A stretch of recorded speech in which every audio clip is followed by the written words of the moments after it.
Growing up without our parents was a rough experience, but the worst happened when my brother got into drugs. He spent all our savings to purchase drugs. Isolated himself from his family members, and spent most of his time with his friends. Wow, I did high as I did like this. He got into many drugs from pills to weed, syrup, and he injected himself. He became very violent and got into trouble. He spent days outside without coming home. The drugs began to eat him gradually. It was painful seeing him lose his mind, but it was more painful when we lost him forever. Stay safe. Don't do drugs. This is Narco Tales. Hello and welcome to Narco Tales, a space where real people share real stories of substance dependence. I am your host, Netawe Dozier. Today, we continue our conversation with Mohammed. In our last episode, he shared how it all began. Today, we talk about what it cost him and how he found his way back. Thank you for joining us again, Mohammed. Thank you for having me back. Thank you. When drug use became a regular part of your life, what were the first things you noticed going wrong? How did they affect you physically and emotionally, your body, your health, your emotions? Drug use and abuse is, to me, the biggest error in a lifetime. And I believe that. Um, you know, the standard I planned for myself, professionally, and the kind of path that I was supposed to have followed, sincerely, I got disappointed.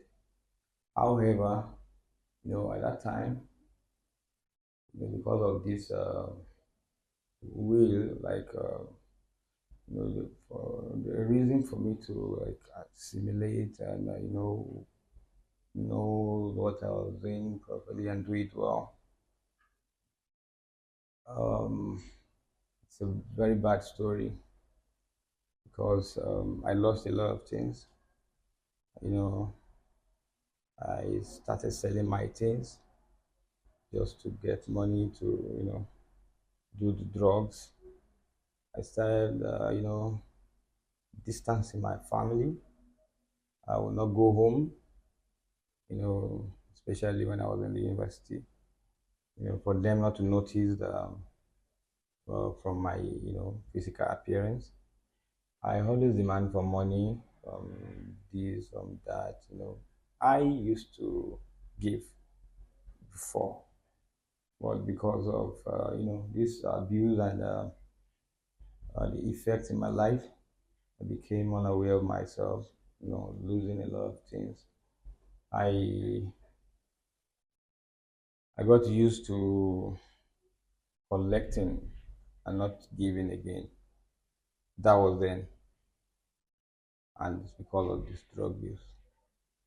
It's a very bad experience. Um, well, when we get there, I'll make recommendations.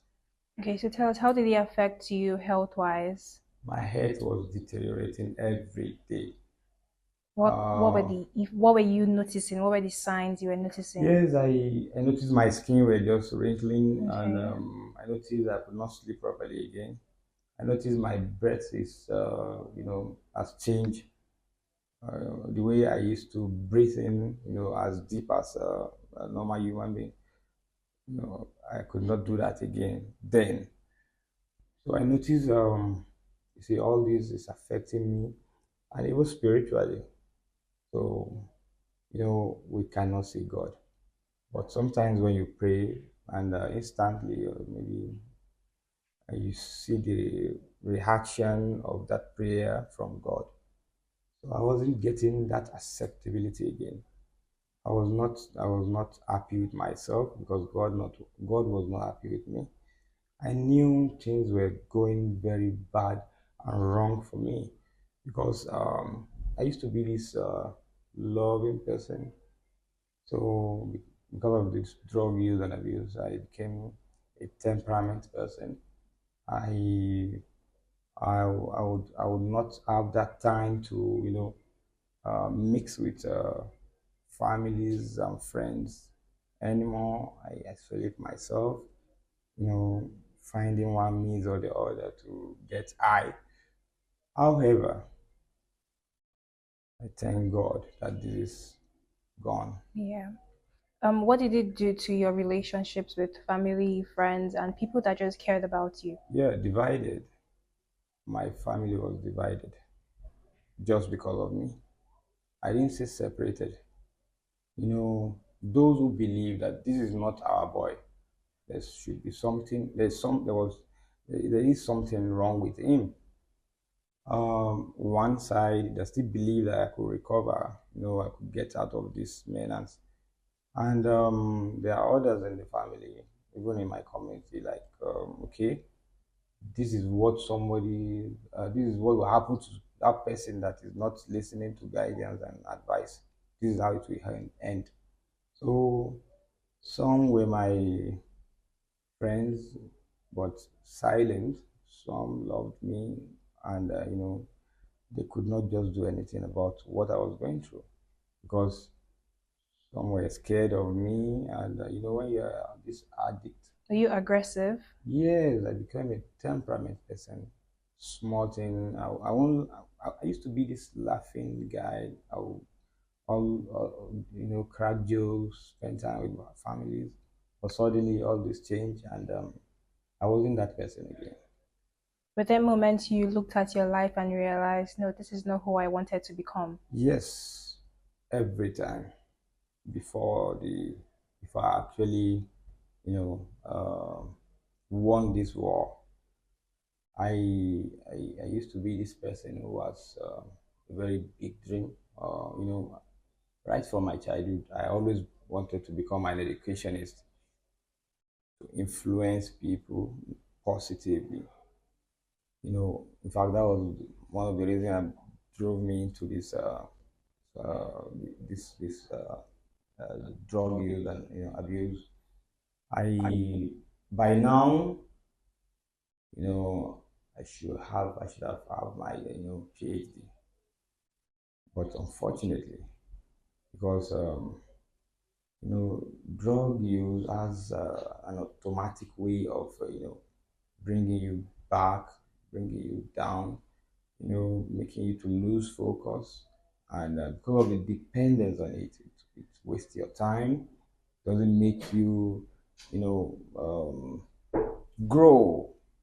And even I realized that my emotion was just this bitter one.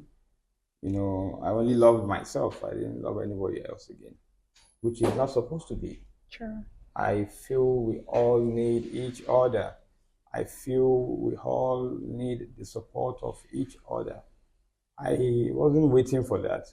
I felt I was wise and smart than any other person, dodging this and dodging that person, but thank God all is gone. Thank God. Yeah. What was the hardest consequence you faced during that period? Oh, I always feel bad whenever I remember my past. Um, in this regard, it was so bitter that I lost a lot of loved ones. I made a lot of people to cry. I made my loved ones regret why they loved me. It was so bitter that I was left with myself alone. I almost became another thing just because I couldn't listen or I couldn't help myself, to get out of this this horrible menace in my life. Well, I lost properties. You know, when you're in the midst of abusers, trying to show off or trying to like make others comfortable, buy a lot of things for them, spend unnecessarily for myself and for others. So like that, I kept losing my finance. I wasn't interested in original, plan that I set for myself. It was so bitter that my family almost gave up on me. Like they have always been seeing me like a champion, like somebody who's going to set or bring grace and progress to the family. At that point, they almost lose hope. Like this is a waste. But I thank God that even if I'm not getting there, now I'm on the right path. Yes. You're still a work in progress. Yes. Thank you very much, Mohammed. Thank you. We're going on a short break. Our guest needs time to collect his emotions. We'll be right back. I was the head boy in my primary school, senior prefect and best graduating student in my secondary school, but drug abuse almost ruined my life. I was on an average of 2 grams of cocaine per day. I was taking 8 ampoules of pentazosine daily. European shisha, cocaine. I became a user, a dealer, and a gangster. I saw other users drowning. I knew I didn't want to be like them, but I was already trapped. My family disowned me. My employment was terminated. I sold my car, sold my house. I'll go out well-dressed and return shoeless, shirtless in exchange for drugs. I was seeing things that were not real, and I once stabbed myself because I felt something crawling under my skin. I contacted NDLEA and started therapy. I spent 3 months in therapy. I spent 8 months. It's easy to relapse, but your mind has to be stronger than the cravings. Drugs does not love you. You are not the one using drugs. Drugs are the one using you. Say no to drug abuse. Welcome back to Narco Tales. Thank you for staying with us. What was the moment that made you realize that something had to change? What made you decide to seek help? At a point in time in one's life, you have no option than just tell yourself the truth and walk out the truth. You have to face the reality. At first, the biggest reason why I knew something must be changed was, the condition that my mother was. What condition was that? Yeah, she wasn't happy at all. Okay. She always called me to beg me to, crying. And I knew because she's not happy with me, there's nothing I can do that could, spur me to the next level. There's nothing I can do that I'll be successful in it. I was like, God, so because of me, I'm going to lose this woman? No. Because of this? No.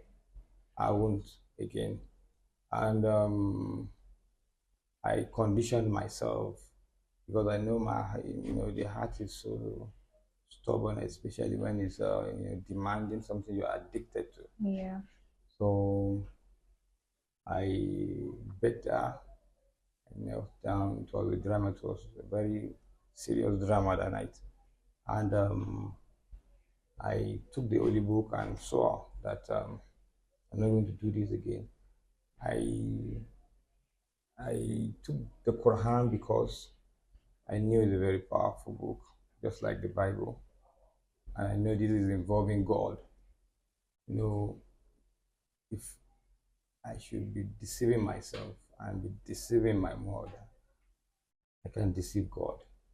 So I told God, if I'm not doing this again, if I should do this again, then what I want to be in life, don't let me be.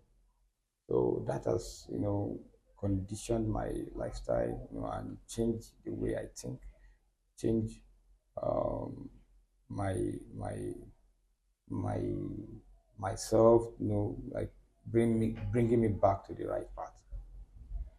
Okay, so it's safe to say that your mom played the first role in helping you, take that first step towards recovery. Yeah. What was recovery like for you, mentally, emotionally, and physically? The person that deceived me, by bringing me into this, that when you smoke weed, when you take this and take that, It makes you assimilate properly. It makes you perform excellently in your academics. I said there's this proverb that if a lie should make a journey of 1,000 years, one day the truth will, overtake lies. I knew the truth now, and in my mind, I could just, I was not judging myself. I was not angry again with myself. I was only, begging myself, like apologizing to myself. That this is what I have done. Okay, I'm sorry to myself, and okay, this should be a fuel that will spur me to, another better lifestyle. And I start, this spiritual program that keep my heart and mind completely away from this devilish That was path. how you started recovery? Yes. Okay. Yes. Then I deleted all the contacts of those who are into these drugs on my phone. I blocked them. I deleted them. I stopped, going to places that I used to go before. I I started getting books. I started forcing myself, to mix up again. Started listening to sermon, doing exercise, visiting friends and families. So, I had to, I then bring little ones around me, call them together. Like, this is the biggest mistake you ever made, going to drugs. Because I've been there, I know what it takes. I know how deep I felt in this. So, my motivation now is to inspire the next generation, you know, bringing them to the awareness of, the dangers of using drugs. And, what I've gone through, what I actually went through, a lot of people are still suffering from it till today. True. I know places, I've seen cases of, a boy beating his mother because of drug, a boy, killing his friends because of drug, stealing, kidnapping, selling properties just because you want to get high. So because I have, experienced all this, and I know people who have, who are still going through the challenges, it's a motivation for me to, like, you know presenting myself here today. I believe, like, what I've went through, if they can just try and genuinely, act to stop this, I believe you're going to live a very sound life, because the life of not getting high is the best.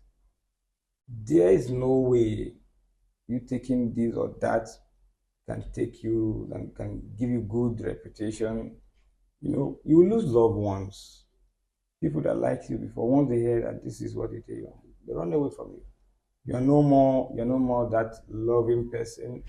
Now I believe, with what I've with my recovery and how I've recovered, you know I thank God that people are started calling me, coming together, we're having peaceful times together, having good time with them.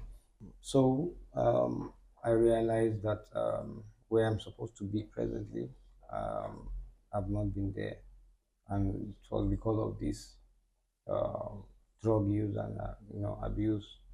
Um, Also, a couple of my friends, they always let me know that this is the reason why they ran away from me, and I that used to advise them that time.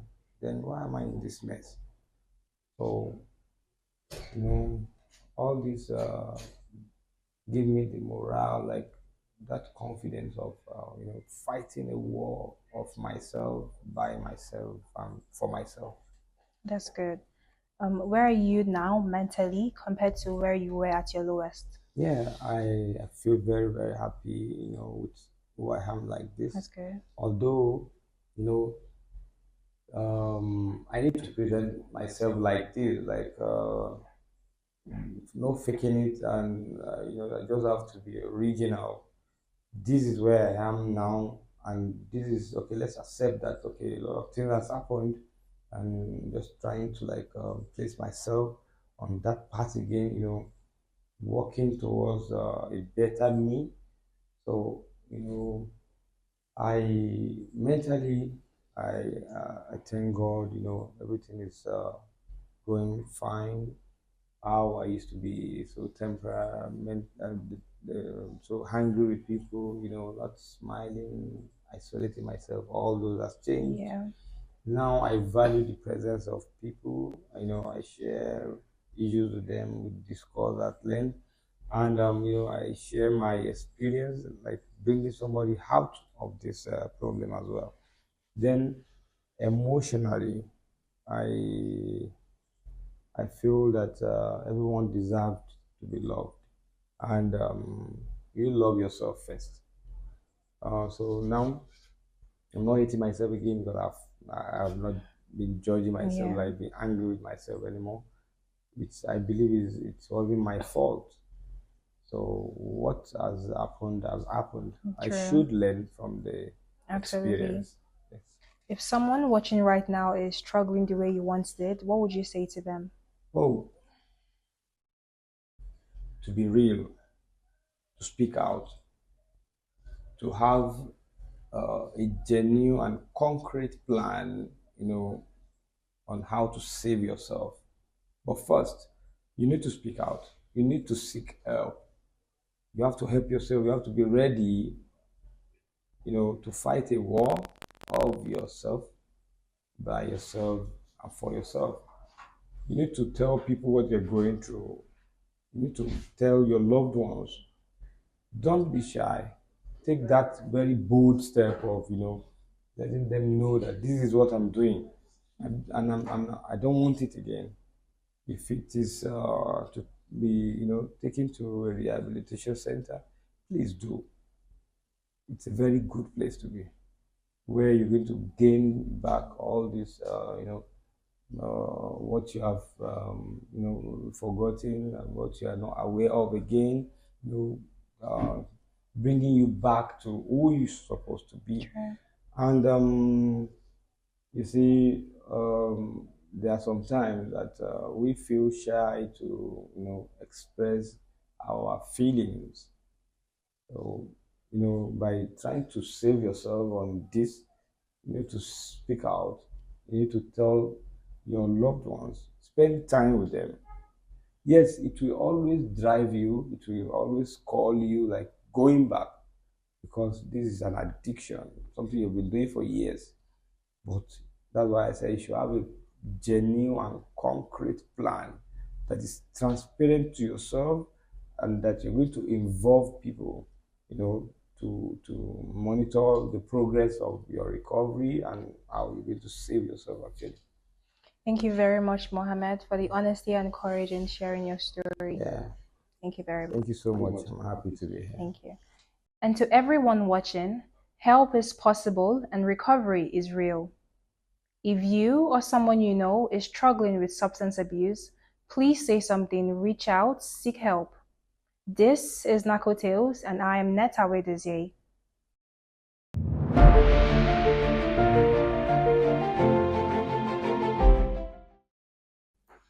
Drug generally, the moment you seize drug, what you do is that the first most fundamental thing to do is, first of all, you conduct a test to find what type of drug it is, and then the weighing.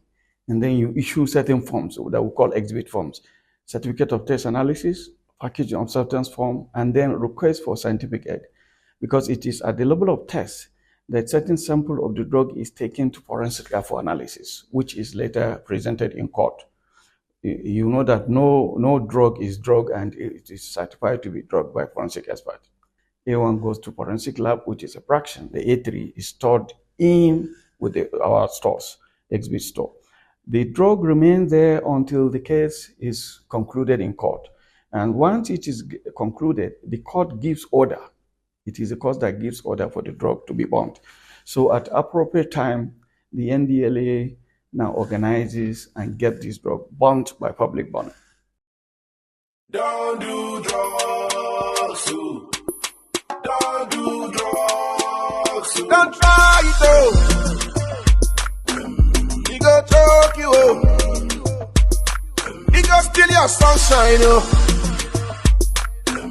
He go shock you, oh. He don't kill him any youth for my area. Even for your area. When you start it to stop, it not go easy. As you dey drag am go, he dey drag you down. Water come out from my eyes, oh. When I remember all the guys, oh. Way many of them kicking bucket, oh. Some cut to socket, oh. Make we no forget, oh. No dey talk it, oh. Say, don't do drugs. Rock up you see body, oh. Don't go wound your busy body. If you die, you go sad, oh. Oh yeah, help me tell somebody. Say, rock up you see body, oh. Body, oh. Body, oh. This message is brought to you by the National Drug Law Enforcement Agency, NDLEA.